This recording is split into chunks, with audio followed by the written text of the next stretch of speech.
来赞美我们的神，邀请你，我们一起将你的手机，还有我们的转为震动，或者是在旁边会影响你聚会来亲近神的，我们都恳求神来帮助我们，让我们预备我们的心志。今天也是待降节第3个主日，我们一起在宣告神所带给我们生命的盼望跟喜乐里面，来领受更多的祝福。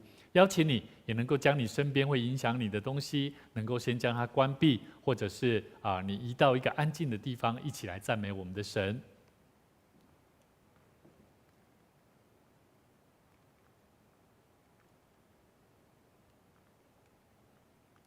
这个怎么用？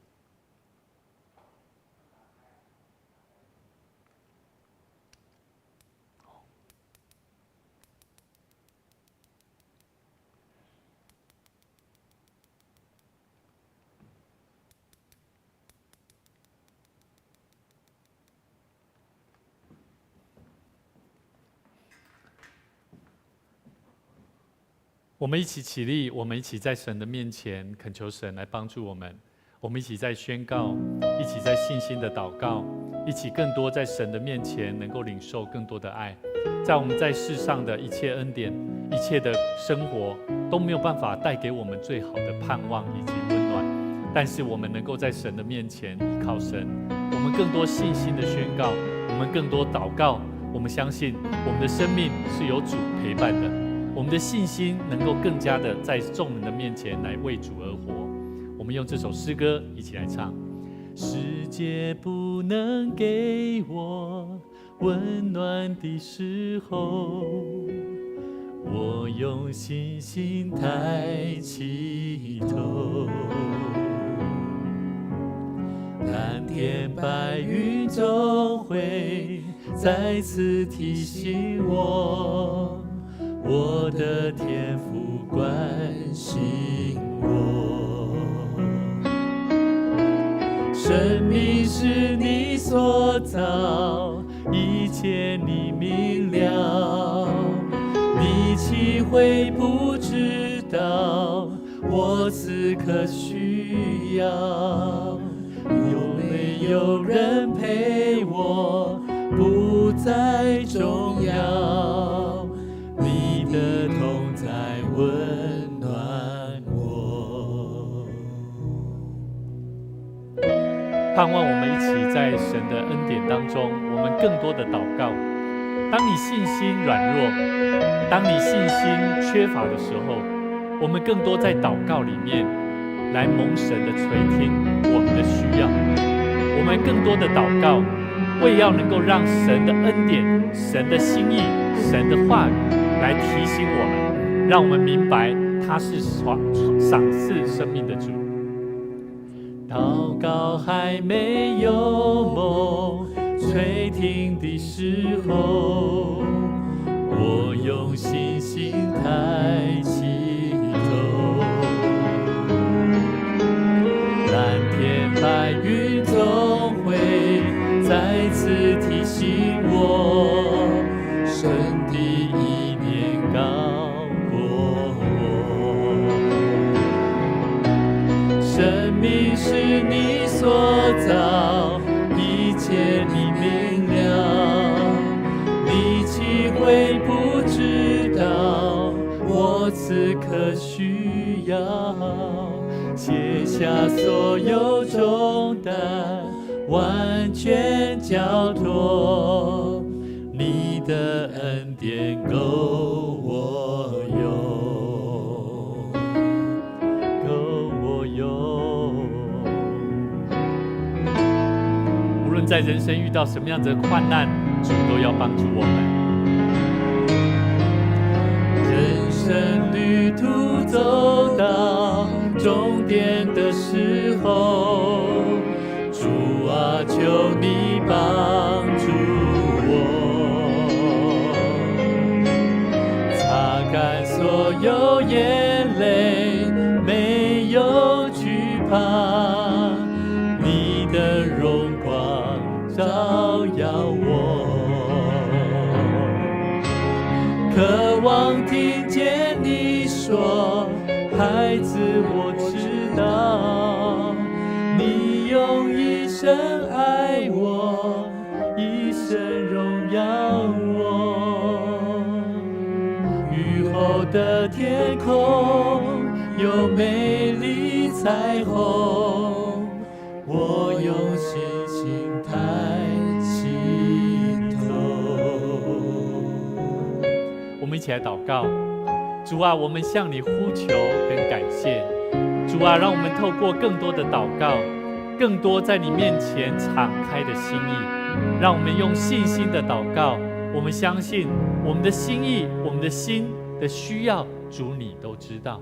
愿主你赐给我们更多属天的盼望，让我们时时刻刻宣告我们是属神的儿女，我们有刚强站立、刚强壮胆的心志，能够为主而活。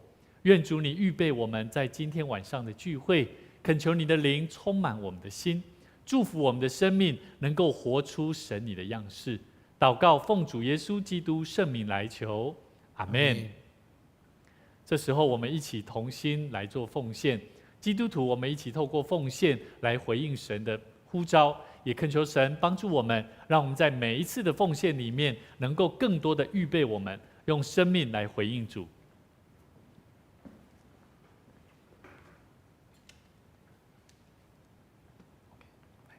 后面来，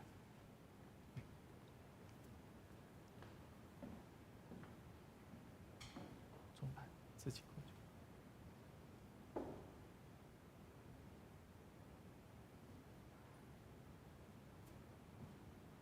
谢谢。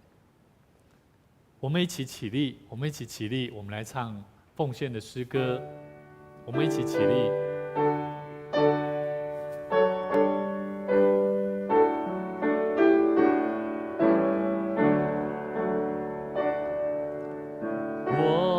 将所有献于耶稣，甘心乐意全奉献。我要时常爱主靠主，天天活在主面前，全所有奉献。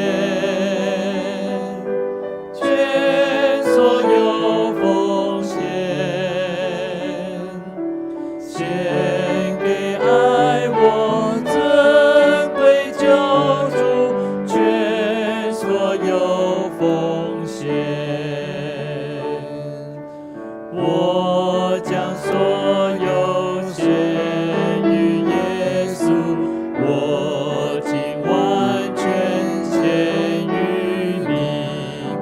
求主赐我爱心能力，更赐我天上福分，全所有奉献。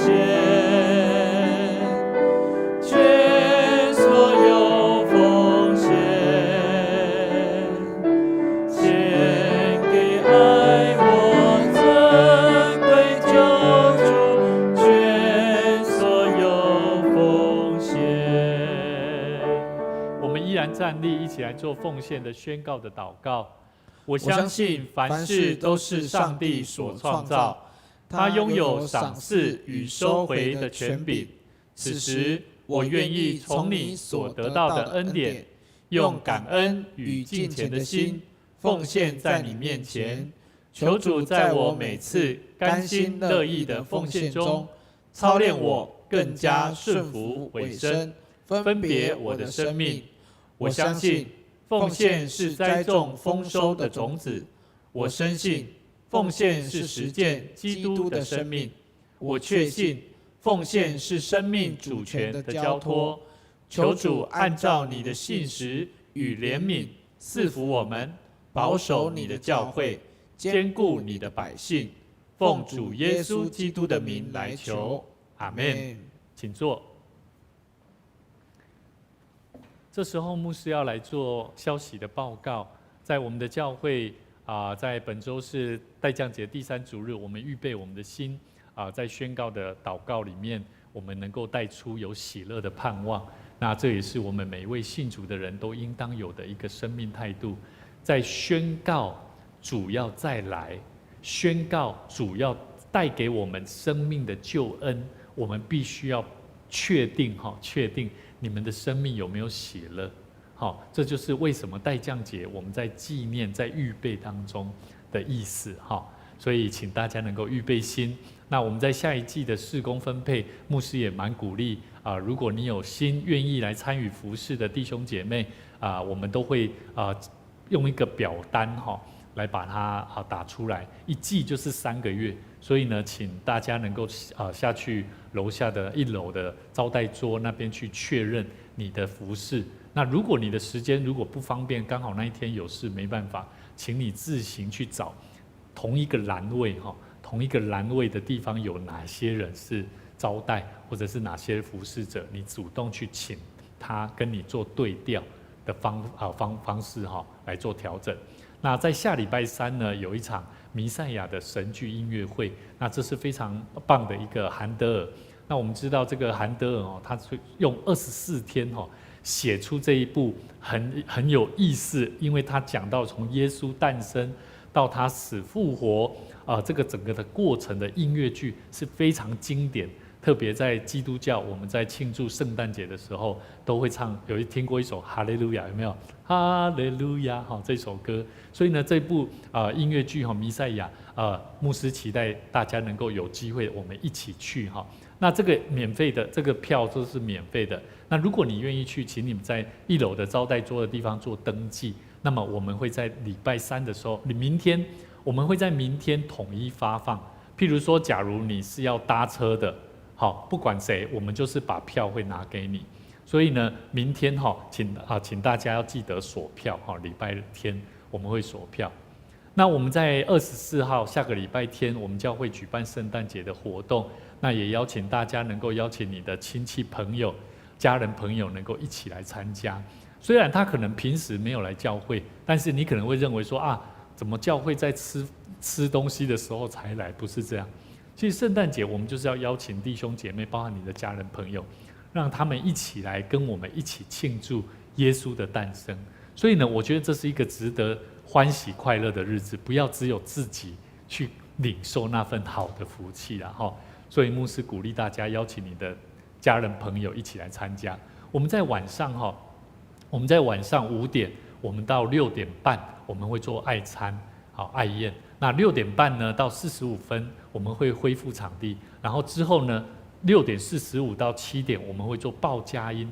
我们要一起出去如果你从以前没有报佳音，出去外面跟人家发传单，然后跟人家祝福说圣诞快乐，牧师蛮鼓励各位能够一起去参加。因为当你去跟人家报佳音的时候，圣诞节的时候大家都非常喜欢，真的他会很希望能够得到一个教会的朋友送的礼物跟这个糖果。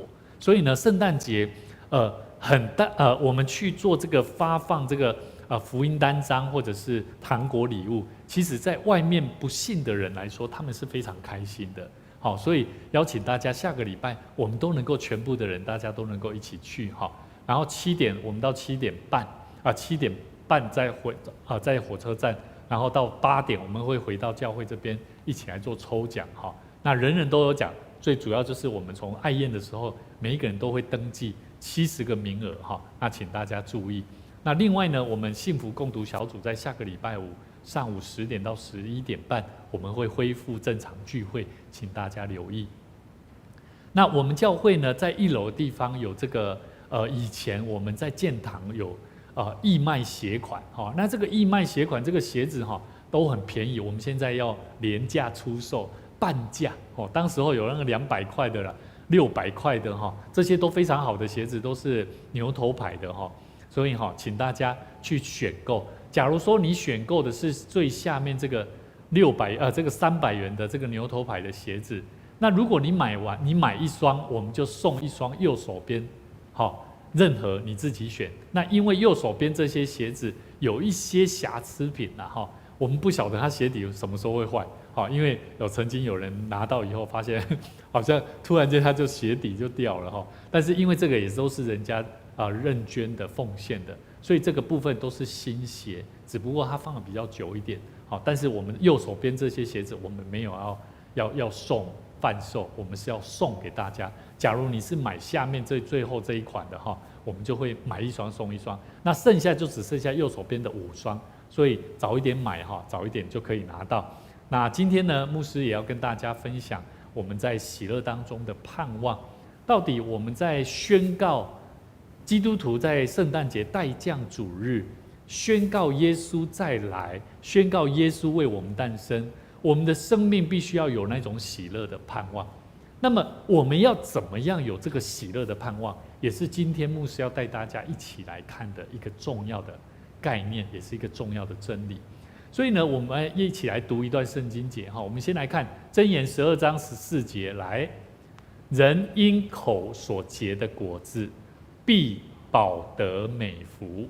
另外一段圣经节在箴言13章2节，我们大声来念哈，来，人因口所结的果子，必享美福。好，第一个讲到口所结的果子，代表你所说的话重不重要？重要。也就是说，每一个人所讲的话，他会不会结果实？会。就是说有没有果效啊？好，那个子安那个声音可能再帮我小一点点哈。我们的口所讲的话，实际上会不会带出有果效的生命？那叫做我们基督教我们在信仰里面讲的叫结果子啦。好，所以呢，人如果因口所结的果子，必饱得美福。那个饱哈，就是很丰富啦。好。意思就是说，你讲的话不仅是为你的生命带来祝福啊，还有什么？还会让你享受到你所得到的那个福分啊。那么我要问各位，这个口跟美福有没有关系了？跟一个人的生命的幸福有没有关系？是有的哦。所以跟你旁边前后左右的人跟他讲一下哦，愿你的口所说的话能够带出生命的祝福。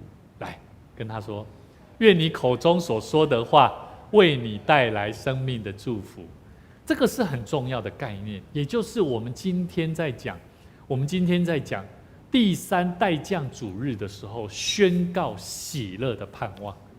所以基督徒我们在期待耶稣再来，我们愿不愿意？就像刚刚牧师说报告的，我们教会下礼拜要圣诞节的活动，对不对？那么我们必须要怎么样？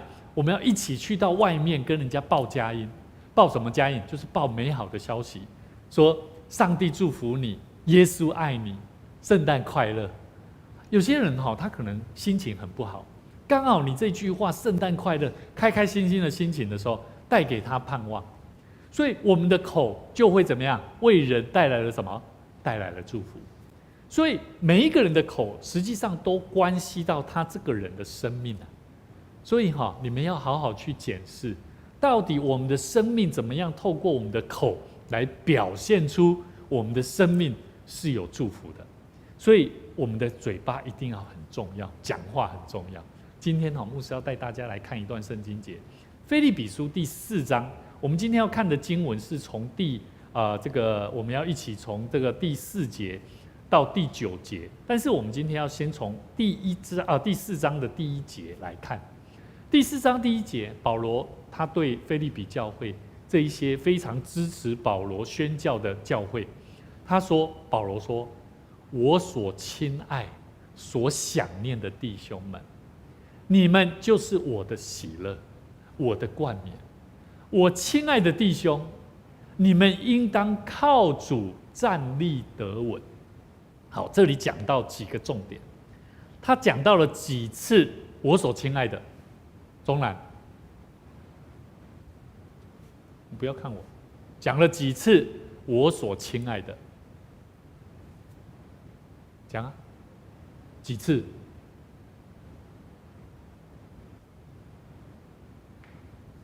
？2次。请问这2次代表着什么？我所亲爱的弟兄们，代表着是保罗他有没有很看重他这些腓立比教会的弟兄姐妹？有没有？有哦。他非常看重他们，而且他还说什么？我所想念的，有没有？什么是想念的？那个想念代表是你会想念一个人通常是什么原因？会不会很爱他？会不会？一定会。你的孩子、你的家人，你会不会想念他？好，通常国中生现在男生现在还不会，等到你们要去当兵的时候就会想念了，真的哦。等到你去外地念书的时候，你就会开始想念了。这就是人的本性，所以人会为了他所爱的人呐，他所思念的人，他会多么的迫切渴望，就是会想念。所以我们从一开始，我所亲爱的，我所想念的，保罗他所讲的，我们可以看出他对腓立比教会的弟兄姐妹非常的怎么样看重。那么保罗他说什么？他说：“你们是我的喜乐哦。”你会觉得很奇怪，保罗的喜乐来源不就是耶稣基督吗？可是为什么他会说你们就是我的喜乐啊？我的喜乐意思是在什么？是因为他们腓立比教会的弟兄姐妹，他们是在耶稣基督里面的情况当中，而让保罗感受到喜乐。假如你们都是牧师的大桥教会的会友弟兄姐妹，对不对？今天牧师去到外地，我说很久没有回来见到大家，我会说哇，好久不见，牧师好想念你们哦。你们过得好吗？你们在教会里面有没有好好努力的敬拜赞美神啊？还是牧师出去外地了以后你们就不再参与聚会？牧师每次只要出去募款或者是出去交换讲台牧师都会观察我们弟兄姐妹有没有按时来到教会参与聚会。因为那一种心情，我终于能够理解保罗为什么他对腓立比教会的他们的生命，为什么他会说你们就是我的喜乐。不是因为腓立比教会的弟兄姐妹他们多么有钱多厉害，不是，而是他们腓立比教会的人，他们爱主，而在耶稣基督的里面怎么样做保罗认为喜悦的事情，是好的。那么我要问各位，你们觉得牧师在教会里面不要说上帝希望你们做什么，你们想说牧师会期待你们怎么样？在学校里面学生一定会想说，我要怎么样把我的功课达到一个好的成绩，对不对？一开始一定会怎么样？会期待看老师怎么看我，会不会？会。老师我有进步哦，我会到老师面前，老师会不会跟我讲说你有进步哦，不错哦，会不会？会。这就是学生的心态。那么我们呢？我们做信徒，我们做教会的弟兄姐妹，你们信奉上帝，认识这位上帝的时候，你们认不认识这一位生命的真理的主，把他的福音带到你的生命里面的时候，你的生命有没有因此而喜乐？有吗？这就是重点了。所以保罗他说，你们就是我的喜乐，我的冠冕。我所亲爱的弟兄们，你们应当要怎么做？注意保罗说我的冠冕这个冠冕是什么？这个冠冕是什么？很光荣他感到很光荣他觉得他的这些弟兄姐妹这些腓立比教会这些弟兄姐妹他们不仅在许多的这一些事物上能够做很好的征战，而且能够表现得良好，让他感觉到保罗他感觉到与有荣焉呐。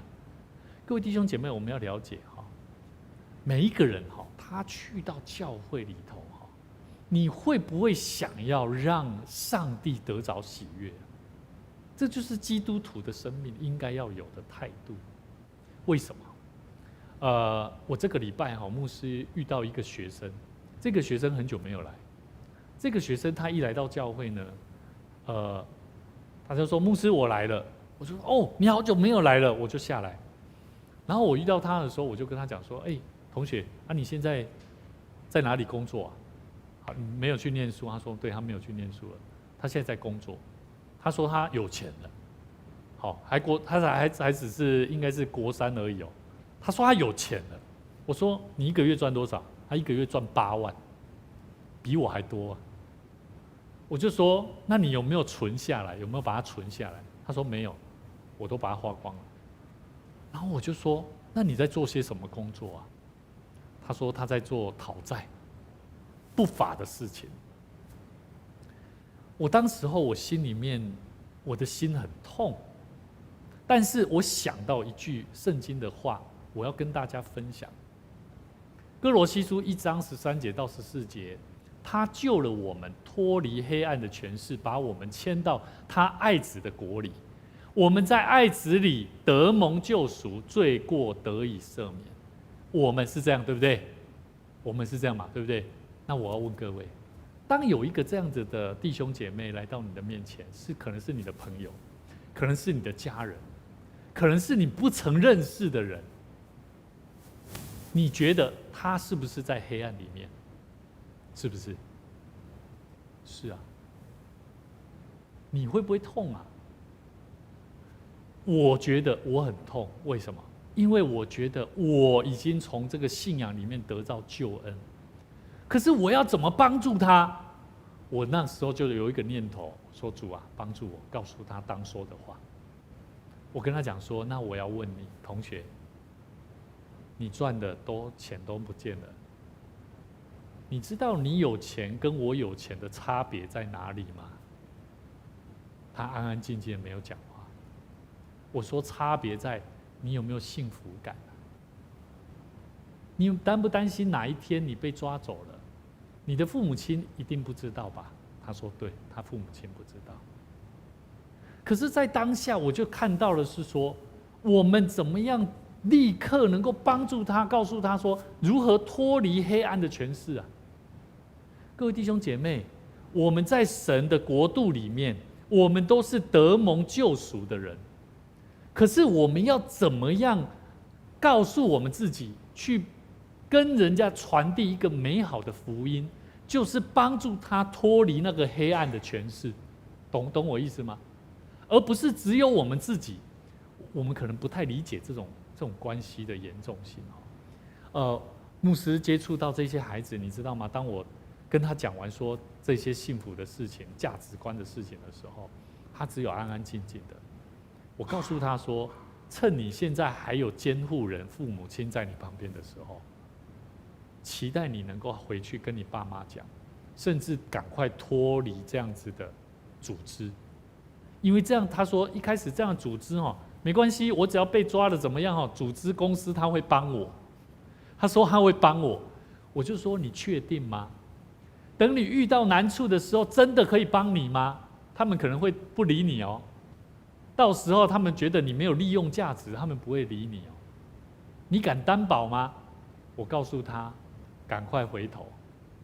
可以的话，赶快回头，不要把你的聪明浪费放在这个地方。所以各位弟兄姐妹，我不知道我所讲的话会带给他多大的帮助，但是我只是希望他们这些孩子能够脱离黑暗的权势。当我带着这个同学要出去，他还有另外一个朋友。为什么我说关心这样的学生很重要？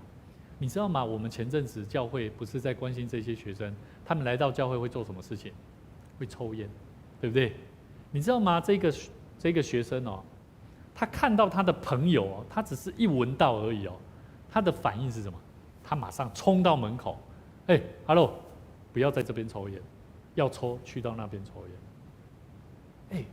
你不要小看这个举止、这个动作，让我看到说，我们是需要去教导别人的，透过我们的言语去帮助人去做当做的事。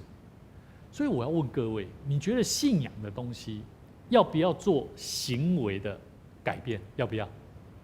我再讲一次，信仰要不要有行为的改变？要不要？要哦。信仰，如果你们只是听牧师在讲话，感觉讲得好，讲得懂不懂，听得好不好，我觉得那没有用。重要的是我们要能够活出来。所以各位弟兄姐妹，我们要知道，保罗他说：“你们是我的冠冕。”冠冕代表的是比赛当中的胜利啊。腓立比教会的这些弟兄姐妹不是本来就很厉害啊，不是啊，是因为他们领受了真理之后，他们愿意去改变生命，而让保罗看见，我在宣教的路上，你们不仅能够把金钱拿来，还可以帮助我，而且还能够为我祷告。所以保罗在他的生命里面，他看见腓立比教会的弟兄姐妹，他们是多么的看重保罗的工作，甚至愿意怎么样委身去改变很多的生命，即便在他们的环境里面受到很多的异端也好，他们也都愿意去改变。所以我们要了解，冠冕是什么？代表是比赛当中的胜利，代表的就是说我们的生命有没有时常在做征战啊、改变，就像在比赛一样啊。你的生命如果这个礼拜也一样，1个月后、2个月后、3个月后，你还是一样，那个生命是没有改变的啦。所以各位弟兄姐妹，我们要了解帖撒罗尼迦，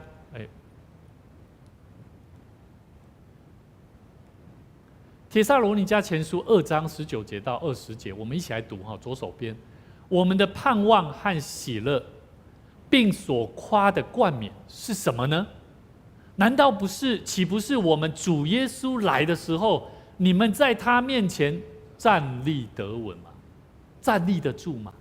因为你们就是我们的什么荣耀，我们的喜乐。哇！保罗他在对帖撒罗尼迦访问的时候也是一样的，他写的书信给帖撒罗尼迦的教会也是在讲这个啊。喜乐当中的盼望是什么？是要看见一个人生命的改变，是要能够在神的面前站立得稳啊。所以为什么牧师看到你们学生如果成绩不好我绝对不会因此说没关系，再次加油就好。你知道我的心是很不行，再努力，迫切为你们祷告呢。你们不要放弃啊，各位同学，不要放弃你们自己。你们放弃，你们没有办法在世上站立得稳，是站立不稳的，因为你们是放弃自己的生命。所以各位弟兄姐妹，为什么牧师会期待你们要站立得稳？因为有一天我会认为你们就是我们的荣耀，我们的喜乐。所以刚刚静瑶在那边弹琴，静瑶，你弹琴会不会怕？会不会？比较不会了，对不对？一开始会不会？会啊。如果现在牧师说2、3个月后就要请你来帮我们弹琴，会不会怕？会啊，你很紧张啊。而且我真的可以吗？真的可以站立得住吗？牧师就告诉他，我们以前在你们这个年纪的时候，我们也一样啊。我们看到那些大哥哥大姐姐在弹琴服侍神，哇，好美啊，好棒啊。你知道吗？那种心情到我们现在这个年龄，我们觉得我们就是要带着祝福每一个年轻朋友，你们要加油，好好努力。甚至每一位弟兄姐妹，我们可以服侍神。美珍姐，我们可以招待服侍神，我们是带着盼望的，是带着喜乐，说感谢主，我的生命因为主耶稣基督的关系，我是得着祝福的人。我要从我的口，从我面对的每一位弟兄姐妹，我要欢迎他，我要祝福他，让他每次来看到我的脸带着笑容，他就因为我而得到盼望。这就是基督徒的生命。所以各位弟兄姐妹，我们要了解，今天我们要一起来认识一个重要的生命关系。耶稣有没有荣耀上帝的心意？有没有？有啊。那么门徒，刚刚我们看的圣经节里面，门徒保罗在说的门徒在基督里有没有见证啊？要有哦。有见证，自然就荣耀救主耶稣基督嘛，不是吗？甚至呢，教会的信徒在主再来的时候，我们是要站立得稳的。而且呢，就像我们刚刚看的，让保罗倍感荣耀与喜乐。所以各位弟兄姐妹，如果牧师下一次如果出去外面募款或者是交换奖牌的时候，你们要抱着一种信心说牧师你去外面募款我这个礼拜我不会因为你不在我就没来，我更期待说这个礼拜听那位牧者的讲道分享，我的生命就在做内化，然后我期待圣灵来感动我的心。下一个礼拜遇到牧师的说，牧师我跟你分享，上个礼拜你没有来，我从那位牧者身上听他讲到，我得到了很多的祝福。你知道吗？当牧师听到每一位信徒有这种预备的时候，我要告诉你那个我们教会的氛围跟文化就不一样。所以各位弟兄姐妹，一个教会健康的教会，一定要能够在喜乐当中的生命，要带出有盼望。所以跟你前后左右的弟兄姐妹说，你的喜乐、你的快乐要有生命的盼望。你的喜乐、你的快乐要有生命的盼望。所以呢，刚刚牧师有特别介绍下个礼拜是我们圣诞节的活动。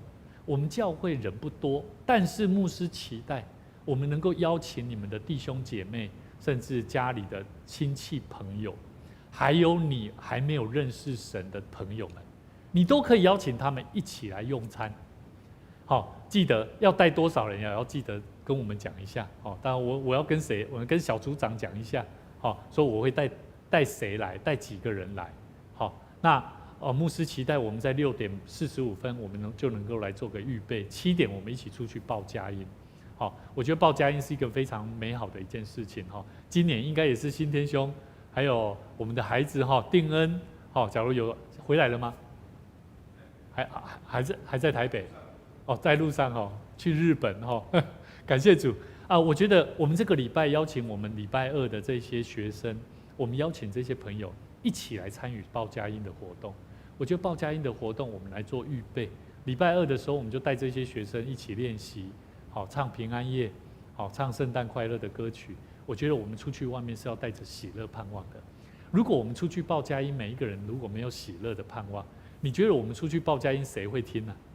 人家看都不会看，人家想都说哇，这样信主开心吗？看他们每一个人好痛苦啊，看他们好像很闷闷不乐啊，对不对？所以呢，我们要预备好我们真的要预备好。那牧师也很感谢神，我们在今年有透过这个更生团契天使树的事工，台湾基督教更生团契他们是1996年。他们就推动这个天使树的活动。什么是天使树的活动？就是透过这个更生人他们知道自己的孩子的需要，然后呢，透过教会能够协助赠送他们的孩子会希望得到爸爸妈妈的礼物，圣诞节的礼物。然后来祝福他们的孩子，让他们的孩子不要因为自己的父母亲因为犯罪，而让这些孩子未来在社会当中，包含成长的过程当中是没有爱的。所以牧师真的很鼓励我们的教会，在任何的很多事工上，能够有更多弟兄姐妹来参与。所以这一次我们也特别有受到一位邀请，就是我们要去关心一个大概1岁半的学生小朋友。那么我们的主日学老师他们就商讨要怎么样什么时间一起去到那个小朋友的家庭里面，然后把这个绘本，这个小朋友他说他想要看这个绘本，所以我们透过这个赠送这个礼物去到他家，能够直接将福音带到这个家庭里面。所以各位弟兄姐妹，我们要了解，在我们的生命里面，我们都要时常不断的去分享，透过我们的话语，透过我们的行动，来将喜乐的盼望带给人。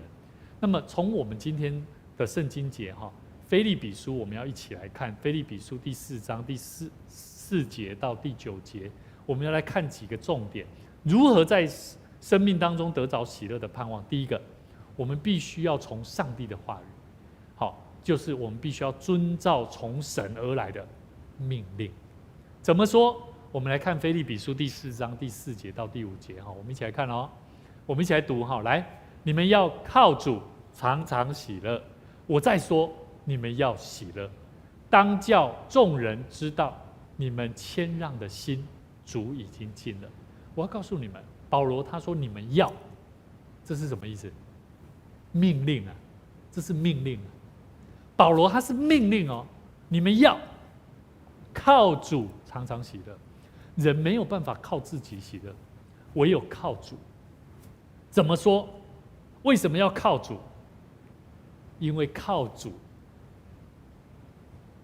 总要喜乐。什么意思？这是神的命令。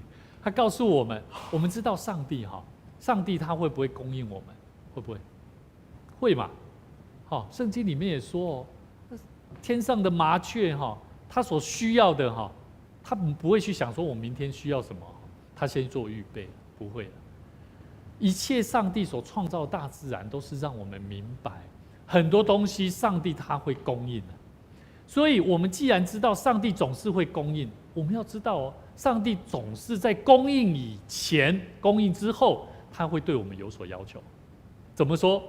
我觉得上帝绝不会让我们做一些不可能的事情。就是说他不会让不可能的事情命令我们去做了。我曾经在想说，怎么去爱一个人？你觉得家人你会不会去爱他？会不会？为什么？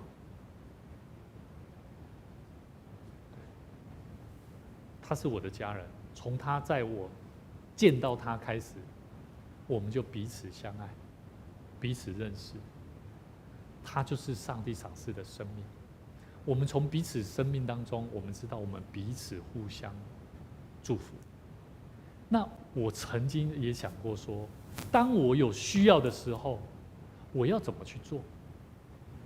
当我需要，神告诉我们就是祷告，神也告诉我们要怎么样，要去跟他求，有没有？但是神也告诉我们，必须要怎么样？要相信他呢。所以如果你不信他，你会跟他求吗？你不会跟他求。有些人信他，可是他不求的，有没有？有没有这样的信徒？也有啊，信他不求，信他求。你觉得你要哪一种？我做过评估信他不求跟信他求，我宁愿做求的人。为什么？有求至少一半的几率嘛，对不对？你不求会有吗？应该是不会吧。懂我的意思吗？所以我时常告诉我的孩子，包含告诉我身边的朋友家人，我告诉他们说，他们问我说：“伟愿，祷告真的有用吗？”我就说：“你不祷告你不试看看怎么知道不会有用？你不祷告当然就绝对没有啊！你有祷告，搞不好一半啊，至少还有一半吧，至少嘛。可是神告诉我们，我们只要跟他求，他就应允我们。好，所以各位弟兄姐妹，我们要知道神的话告诉我们，保罗他说：你们要靠主常常喜乐。台语叫做着时常甲主结连来欢喜常常跟主连结一个不常接触教会，也不常喜欢跟神透过祷告、透过灵修跟神连结的人，那个都不是靠主的人，那都是靠自己如果你跟神的连结关系是这么缺乏，那么我要告诉你，你要得着喜乐是不太可能的。大部分你的喜乐来源都是从哪里来？从世上所接触的环境来。所以我要告诉你，如果今天战争来了，你觉得你还有办法拥有世上的你所拥有的吗？不可能啊！我们从疫情就已经知道这件事，疫情之后接下来就发生战争，有没有？其实我们可以知道上帝透过很多我们所接触的环境，神在告诉我们，人是没有办法透过我们所活的环境，你拥有的产业来得着喜乐。可是我们可以靠主与主的连结来得着欢喜。所以美珍姐，你已经进入教会，你有没有感受到喜乐？这是你要去想的，这是我们每一个人在与主连结的时候，来亲近神的时候要去想的功课。第二个，如何养成靠主而常常喜乐的心态？我们从腓立比书第4章6到7节就讲到了，他讲到一个心态怎么做。来，我们一起来看第6节，我们一起来读来，应当一无挂虑，只要凡事借着祷告、祈求和感谢，将你们所要的告诉上帝。上帝所赐出人意外的平安，必在基督耶稣里保守你们的心怀意念。所以你刚刚可能看到刚刚那一段圣经节，很奇怪，我要怎么样靠主常常喜乐？靠主常常喜乐，就是要应当一无挂虑你会挂虑事情吗？会，那就不是靠主了。这样懂了吗？知道。对，我不敢说人没有烦恼，但是人当你在烦恼的时候，你要怎么样？应当一无挂虑的，凡事祷告、祈求跟感恩的心。所以这个祷告、祈求、感谢哦，将你们所要的告诉上帝，这个是一个态度啊。你至少要先做到这样，我觉得这是不容易的事啊，因为那是一种完全不是单纯靠自己的，是完全放下的心智。因为上帝所赐出人意外的平安哦，是在耶稣基督里面保守我们的心怀意念。所以怎么做，还是期待透过我们更多认识神的话语来明白神的心意，告诉我们如何养成一个靠主而常常喜乐的好的心态。这是第二个步骤。彼得前书第5章第7节说：“来，我们一起来读你们要将一切的忧虑卸给神，因为他怎么样顾念你们。”所以一个人他不想要把忧虑完全交托神，是因为他认为什么？因为他不认为上帝会顾他啦。这样懂了吗？所以我们从彼得前书5章，你要知道哦，为什么我们需要将一无挂虑的凡事透过祷告祈求感谢？因为上帝会顾我们啊，他与我们同在啊。可是我们不晓得啊，这样懂了吗？所以彼得前书为什么这样说？你们要将一切的忧虑卸给神，因为他顾念你们。所以各位弟兄姐妹，第3个我们要一起来学习靠主而喜乐的盼望，在生活当中要怎么实践。好，我们刚刚是讲心态，对不对？现在我们继续看下去哦。腓立比书第4章第8节到第9节，我们一起来读。弟兄们，我还有未尽的话，凡是真实的、可敬的、公义的、清洁的、可爱的、有美名的，若有什么德行，若有什么称赞，这些事你们都要思念。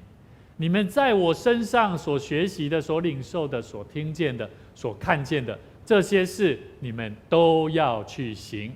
是平安的上帝就必与你们同在。哦，有没有看到？前面你可能会认为说，哎呦，好像反正上帝都会与我同在了，我干嘛去想？我干嘛去求？我干嘛去认定我要把我的烦恼交给他？有没有人这样？有。他会认为反正上帝会与我同在啊，他也不求了，他也不想啊。可是保罗他说：“弟兄们，我还有未尽的话，凡是真实的、可敬的、公义的、清洁的、可爱的、有美名的，若有什么好德行，若有什么称赞的，这些事你们都要去想。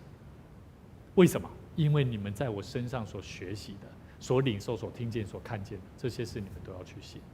是平安的神就必与你们同在。”他讲了几个很重要的重点是什么？真实。真实代表的是道德上的里外一致。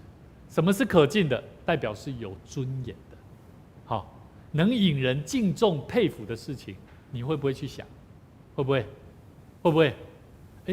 有些学生都不会去想什么是可以可以尊敬的。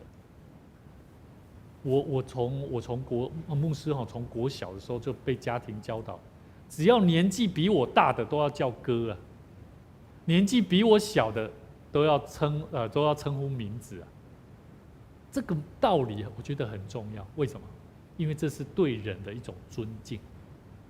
从那时候开始，我就发现这样子的生命态度就已经养成了我对人的尊重，对不对？我给人尊严，而且我会看重人、尊重人。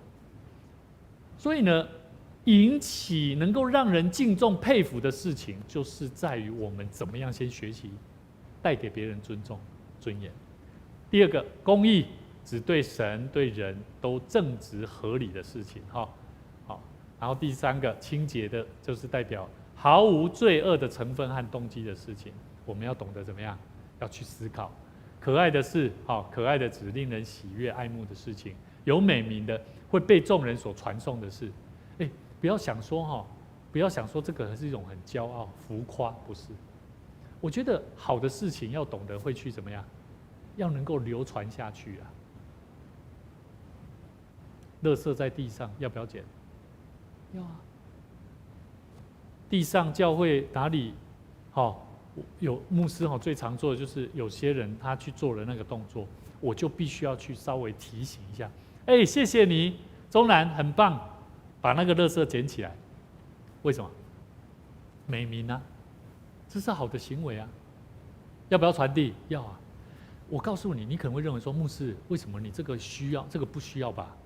我在家里面哈，我的孩子，如果你是做家长的，你一定会知道，当你的孩子哈，他们不懂得这些行为，你一定会透过哥哥姐姐弟弟妹妹他们做了哪一些好行为，就说你们可以学看看哦，像哥哥像姐姐他会做什么事情，你也可以办得到，会不会？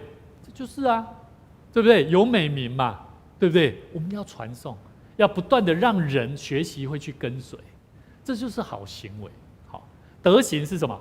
什么是好德性？就是道德方面超越的事情。假如我们刚刚讲说这个好的美名呢，如果你一直专注在那个美名上，那就不是好德性了，懂我意思吗？好德性就是什么？这个美，人家赞美你，你就说可以啦，我还可以再努力，我还可以再更好，谢谢你的赞美，这样有没有很谦虚了？可以了吧？或者是说还可以再努力啦，谢谢你，这样有没有很好？很好。有人赞美你的时候，你要学习懂得回应，这个就是在德性上有超越道德方面的事情了。这是很好的哦，这种态度是很好的。称赞只博得人赞赏的事，所以美名跟赞赏都有，称赞都是有类似哈。那保罗他还教导什么？他教导怎么样去行啊，不是只有去思想哈。你们在我身上，保罗他以他自己作为信徒的榜样。他所学习的是重在他的真理的认识，他所学习的就是真理，他所领受的是什么？是属灵的事情，他所听见的是什么？是他传讲的事情，有没有？所以你们要常常保罗他在鼓励腓立比教会说你们所听见的就是我在讲的事情不是吗？你们也要懂得会去传所以牧师现在在做门徒训练也是这样，我教导我们的同工。你们听完牧师讲的，不要只是喜欢听牧师讲，听得懂的话，你们也要懂得会去讲，懂我意思吗？这样才是传承，才会有果效。保罗还说，所看见的，重的是在他的行为表现。所以各位弟兄姐妹，我觉得在我们的生命当中，我们都要学习懂得感恩，不管在什么样的行为反应，或者是什么样子的态度。我们从以前在我们生命当中，我们就应该要学习，在患难当中，我们依然能够去宣告我们在喜乐当中有盼望，即使在困难当中，我们依然有盼望。有一个故事这样讲：从前有一位基督徒，他在铁路局在铁路上班，他不管有病没病也好事情顺利或不顺利也好，他总是就是感谢神他的同事呢？都说他是一个非常乐天非常乐观的一个人。有一天呢，他的朋友乐观的人呢，他在铁路上修路的时候呢，被火车把他一只脚把他截断了，他就昏过去了。当他醒过来的时候呢，别人听见他又在那里说什么？他在那边说感谢上帝他的朋友就觉得很奇怪。他并没有生气，而是在那边感谢上帝。他的朋友就问他说：“你的腿都已经断了一根，又遇到这样的事情，你怎么还可以感谢上帝啊？”他说：“我感谢上帝，因为我还有另外一只脚。”弟兄姐妹，各位弟兄姐妹朋友，我们应当要在我们的生活环境当中，我不知道你会遇到什么样子的困难。但是我们依然要在神的面前思想，今天圣经节所教导我们的，我们要如何在耶稣基督里面怎么样刚强站立得稳，而让不管是神，让上帝看到我们的生命能够怎么样带来生命的祝福。上帝喜不喜悦？上帝会喜悦。上帝喜悦代表什么意思？中南，爸爸妈妈开心代表什么意思？中选，你爸爸妈妈开心代表什么意思？静瑶，爸爸开心的意思代表什么？代表你们要做什么事情，是不是容易更多？容易，是不是？会不会？你们现在都是需要监护人对不对？很多限制都是从父母亲来的，对吗？对不对？对不对？那个成绩不好的时候，你要来教会有困难吗？有这是大家不是很了解教会。可是当你限制到的时候，限制来的时候，如果你有靠着信心在做很多行为上的改变，你会发现有很多祝福是临到你生命当中。所以求主帮助我们，让我们的生命能够学习，不断的操练自己。我们知道瑞士人他们是用荣耀上帝的态度在制表，做手表啊。我们知道手表最好就是瑞士嘛，对不对？你要知道他们是用荣耀上帝的态度在做表。所以我们基督徒是不是也应当要明白，你们所做的，我们所做的每一项事物，所说的每一句话，是为了要荣耀上帝。愿神帮助我们，让我们在耶稣要为我们诞生以前，我们预备我们的心意，预备我们的生命。我们下个礼拜我们要开始出去报佳音的时候，我期待你们预备好了，有一颗喜乐的心，有一颗盼望的态度，我们出去跟人家说，我们是属神的儿女。愿神祝福你，愿你平安，圣诞快乐。好，带着盼望，人家看到你讲这些话，人家看你这个脸蛋，他会不会觉得，去教会的人很有盼望？会不会？会啊。可是如果人家看到你，圣诞快乐，圣诞快乐，我相信他们应该不会觉得喜欢。即便他拿到的是礼物，可是他拿到的是一种，不，我是欠你做这哈，我是欠你很多嘛。所以我觉得牧师很鼓励各位，我们真的要预备我们的心意哈，让在神的面前得蒙神的喜悦。我们一起同心来祷告。